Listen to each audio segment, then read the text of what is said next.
Assalamualaikum warahmatullahi wabarakatuh. Saya Muhammad Ejam. Di sini saya akan ingin melanjutkan penjelasan materi saya dari slide 41 hingga ke slide 58. Desain penelitian.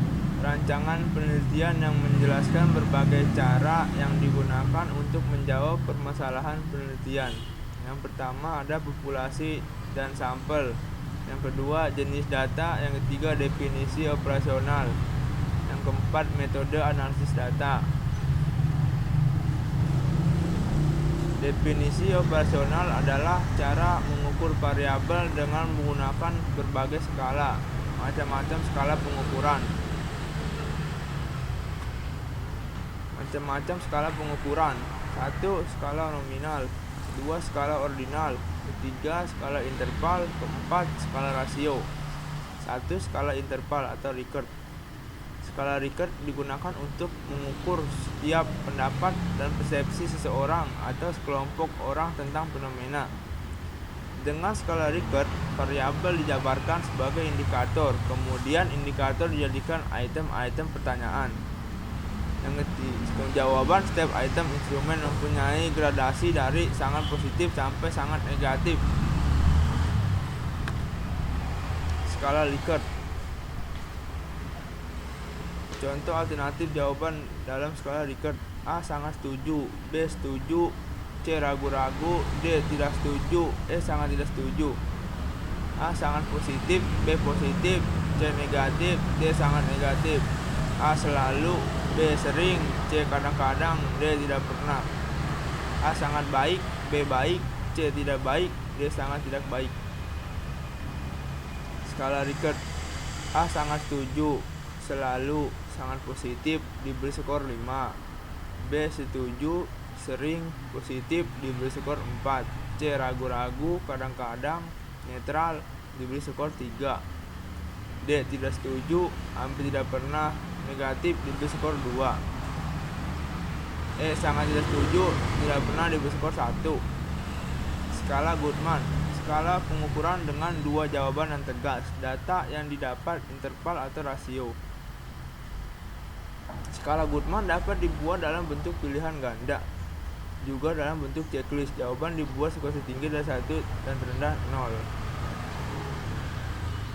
Yang kedua adalah skala nominal. Skala pengukuran di mana angka tidak memiliki makna kecuali hanya sebagai pembeda. Contoh hitam putih, cup big 4, cup big non 4, atau pria dan wanita, atau dep akuntansi dan dep pemasaran. Macam-macam skala pengukuran. 4. Skala ordinal. Skala ini memiliki makna rating. Jawaban pertanyaan bertingkat. Contoh berkaitan dengan juara. 4 jika juara 4, 3 jika juara 3, 2 jika juara 2, 1 jika juara 1. Macam-macam skala pengukuran. Skala rasio. Data yang dihasilkan berupa data rasio. Skala ini merupakan skala tertinggi dan skala pengukuran. Contoh ROA, laba dibagi aset total. Teknik populasi sampling. Populasi dan sampel.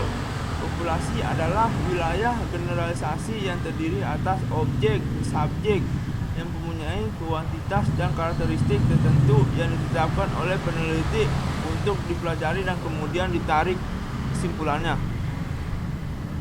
Yang kedua ada sampel. Sampel adalah sebagian dari jumlah dan karakteristik yang dimiliki oleh populasi. Teknik sampling adalah teknik pengambilan sampel secara skematis. Teknik sampling seperti gambar berikut. Teknik sampling ada yang pertama adalah probability sampling yang meliputi simple random sampling, proportional static random sampling, disproportional static random sampling. Yang keempat adalah area cluster. Bagian kedua ada non-probability sampling.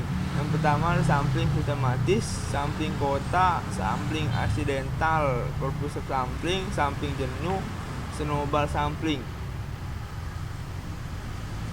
Teknik sampling yang pertama ada probability sampling. Probability sampling adalah teknik sampling yang memberikan peluang yang sama bagi setiap unsur atau anggota populasi untuk dipilih menjadi anggota sampel. Teknik ini meliputi yang pertama ada simple random sampling. Dikatakan simple atau sederhana karena pengambilan sampel anggota populasi dilakukan secara acak tanpa memperhatikan strata yang ada di dalam populasi itu. Cara demikian dilakukan bila anggota populasi dianggap homogen. Yang B ada proportional distributed random sampling. Teknik ini digunakan bila populasi mempunyai anggota atau unsur yang tidak homogen dan berserata secara proporsional.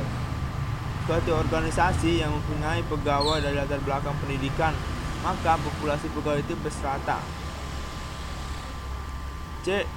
Disproportional distributed random sampling. Teknik ini digunakan untuk menentukan jumlah sampel bila populasi serata tetapi kurang proporsional. Misalnya, pegawai dari PT tertentu mempunyai lulusan S3 3 orang, S2 4 orang, S1 90 orang, SMU 800 orang, SMP 700 orang. Maka 3 orang lulusan S3 dan 4 orang S2 itu diambil semuanya sebagai sampel karena dua kelompok terlalu kecil bila dibandingkan dengan sekelompok S1, SMU, dan SMP. Dan D. Cluster sampling, area sampling. Teknik sampling untuk menentukan sampel bila objek yang akan diteliti atau sumber data sangat luas. Misal penduduk dari suatu negara, provinsi, atau kabupaten, untuk menentukan penduduk mana yang akan dijadikan sumber data. Pengambilan sampel berdasarkan daerah populasi yang ditetapkan. Ada 2, non-probability sampling. Non-probability sampling adalah teknik yang tidak memberi peluang atau kesempatan yang sama bagi setiap unsur atau anggota populasi yang untuk dipilih menjadi sampel. Ada sampel sistematis. Sampel sistematis adalah teknik penentuan sampel berdasarkan urutan dari anggota populasi yang telah diberi nomor urut. Misalnya, anggota populasi yang terdiri dari 100 orang. Dari semua anggota itu diberi nomor urut yaitu nomor 1 sampai dengan 100. Pengambilan sampel dapat dilakukan dengan nomor ganjil saja, genap saja, atau kelipatan dan tertentu.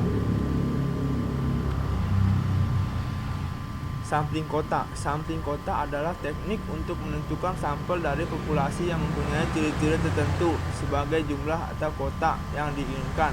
Sebagai contoh, akan melakukan penelitian terhadap pegawai golongan 11 dan penelitian dilakukan secara berkelompok. Setelah jumlah sampel ditentukan 100 dan jumlah anggota peneliti berjumlah 5 orang, maka setiap anggota dapat memilih sampel secara bebas sesuai dengan karakteristik yang ditentukan. Dan C ada sampling aksidental. Sampling aksidental adalah teknik penentuan sampel berdasarkan kebetulan, yaitu siapa saja yang secara kebetulan bertemu dengan peneliti dapat digunakan sebagai sampel bila dipandang orang yang kebetulan ditemui itu cocok sebagai sumber data. Yang D ada sampling purposive. Sampling purposive adalah teknik penentuan sampel dengan mempertimbangkan pertimbangan tertentu. Misalnya, akan melakukan penelitian tentang disiplin pegawai, maka sampel yang dipilih adalah orang yang ahli di bidang kepegawaian saja. Sampling jenuh.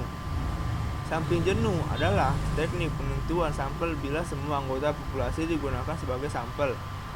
Hal ini sering dilakukan bila jumlah populasi relatif kecil, kurang dari 30 orang. Istilah lain sampel jenuh adalah sensus, di mana semua anggota populasi dijadikan sampel.